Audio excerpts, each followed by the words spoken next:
nila? Tulungan mo para mas madali. Baka nahihirapan na sila, nasiraan ka. I-guide mo. I-guide mo para matapos na sila sa'yo. Para doon naman sila sa iba manera.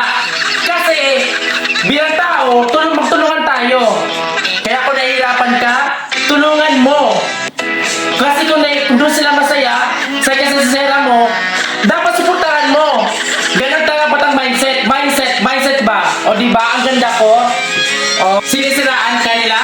Tulungan mo! Para mas madali. Baka nahihirapan na silang siraan ka. I-guide mo! I-guide mo! Para matapos na sila sa'yo. Para doon naman sila manira sa iba. See? Bilang tao, magtulungan tayo dapat. Kaya kung nahihirapan sila sa'yo, siraan ka, tulungan mo! I-guide mo! Kung doon sila masaya, sa sisira mo, dapat suportahan mo! Dapat ganyan dapat ang mindset! Mindset ba? Mindset! Diba?